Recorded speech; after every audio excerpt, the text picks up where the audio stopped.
Olá pessoal, bem-vindos ao Madeira que Gira. Eu sou Tomás Brasil e hoje nós continuamos a nossa série sobre acabamento na tornearia em madeira.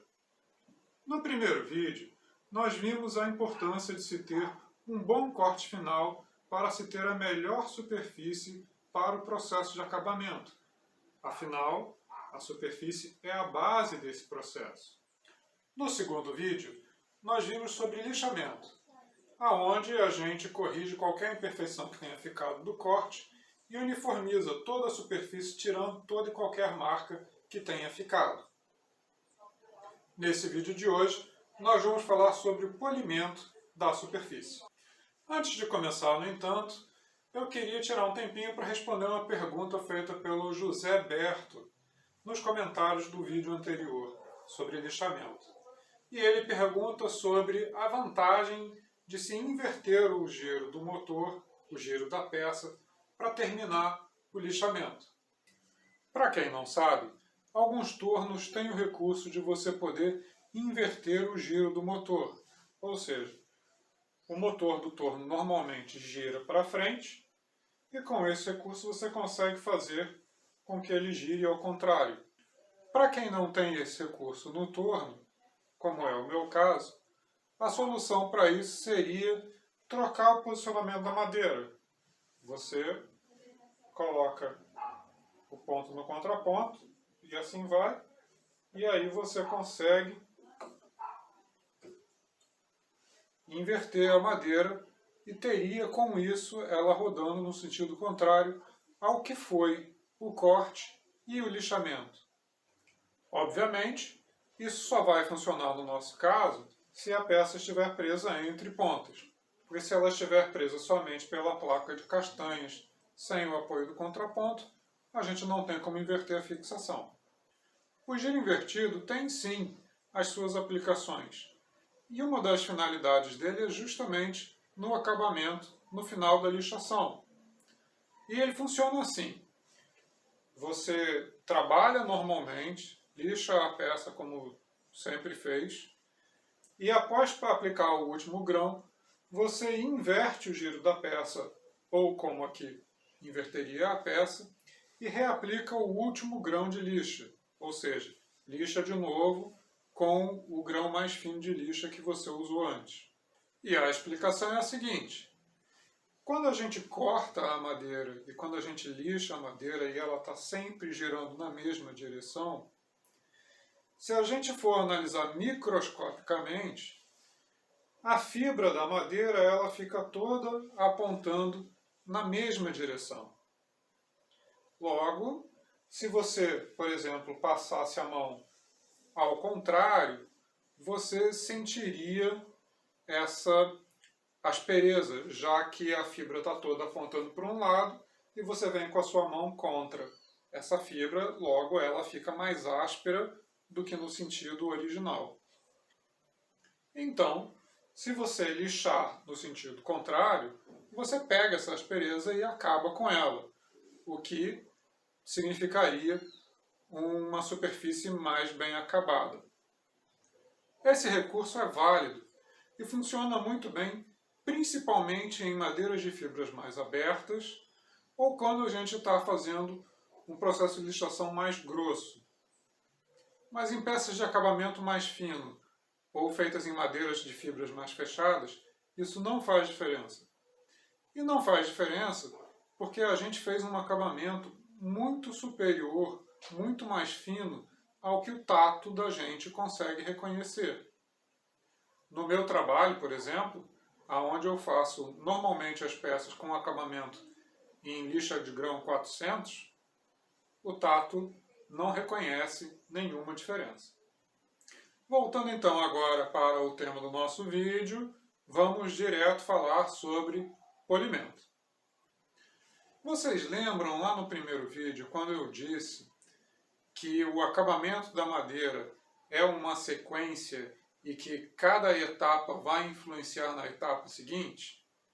Com o brilho funciona da mesma forma. O brilho da superfície pura do objeto, sem tratamento, vai influenciar o brilho do objeto após a aplicação dos produtos de proteção, seja óleo, seladora, cera ou qualquer outro que você aplicar. Como a gente sabe, o brilho é a luz refletida na superfície do objeto. E quanto mais a gente melhora a condição da superfície, mais ela reflete a luz. Logo, mais brilho a peça tem. E a importância de aumentar o brilho desde a superfície da madeira é que cada vez que a gente aplica um produto de acabamento em cima dessa superfície, a gente está criando uma camada extra que impede a luz de passar e ser refletida. Então, quanto mais polida a superfície, mais retorno em brilho a gente tem através dessas camadas de produto. Eu fiz esse desenho aqui rapidinho para ajudar a gente a entender como é que a coisa funciona. Quando a gente tem uma superfície sem polimento, a luz bate na superfície e volta como brilho, mas não muito forte. Se a gente aplica uma camada de seladora ou de qualquer outro produto nessa superfície, quando a luz bate ali, ela tem aquele obstáculo ainda para passar. Então ela passa pela seladora, reflete na superfície, mas volta num brilho menor. Quando a gente tem uma superfície já polida, onde você tem um reflexo maior, ela emite mais brilho.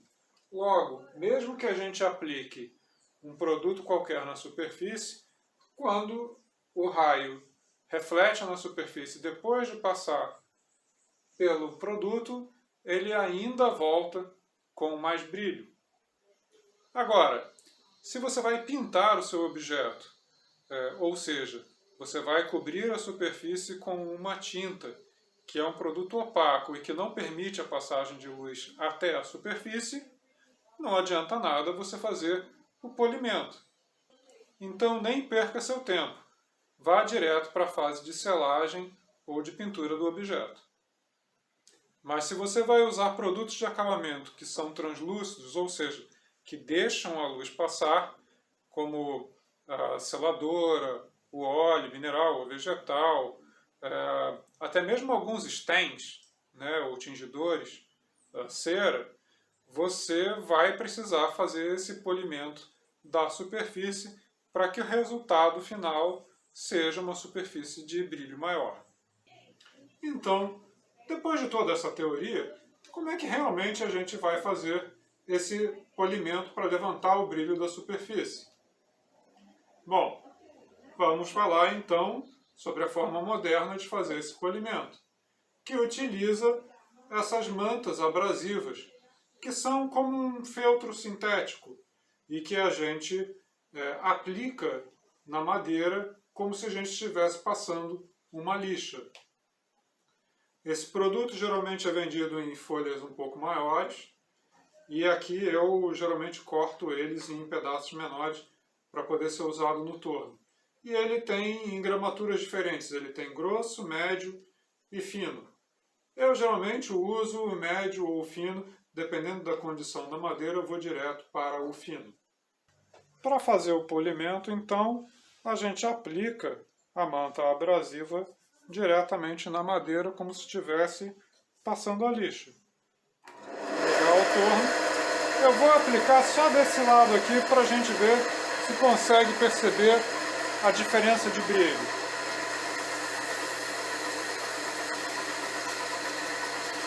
Olha só aqui em cima como já apareceu um brilho bacana, comparado com o resto da peça, que não tem. Aqui a gente consegue ver como essa superfície está mais brilhosa do que desse lado. E isso vai fazer a diferença no brilho final do objeto. Mas vocês não precisam da manta abrasiva para fazer esse polimento. Vocês podem usar o próprio cavaco da madeira. E para isso, então, é só ligar o torno e fazer a fricção do cavaco na superfície. E aí você vê que a madeira vai ganhando brilho, assim como ganhou com a manta abrasiva. Aqui vocês conseguem ver que o brilho está todo por igual, igualzinho a como foi com a manta sintética. Se vocês forem usar essa técnica com os cavacos, com a serragem, só tomem cuidado para não se machucar. Porque dependendo do formato da peça que você estiver fazendo, se ela tiver muitas quinas, muitas pontas, pode gerar um contato que vai bater na sua mão e pode te machucar. A outra coisa que vocês têm que prestar atenção também é para não fazer tanta força assim, porque você vai gerar calor, né? Você está atritando, fazendo atrito da serragem com a peça e aí você vai gerar calor. E a gente sabe que muito calor não é legal para a madeira. Então vão com calma, experimentem, vejam qual é o resultado que vocês conseguem com esse tipo de polimento. E uma vez que a gente termina o polimento da peça, a gente pode partir para a próxima etapa, que é a aplicação dos produtos de proteção da madeira. Mas isso vai ficar para o próximo vídeo. Novamente, quaisquer dúvidas que vocês tenham, deixem nos comentários aqui embaixo que eu respondo assim que der. Não se esqueçam de se inscrever no canal e nem de deixar a sua curtida no vídeo. Nós nos vemos na semana que vem. Bons giros para todos!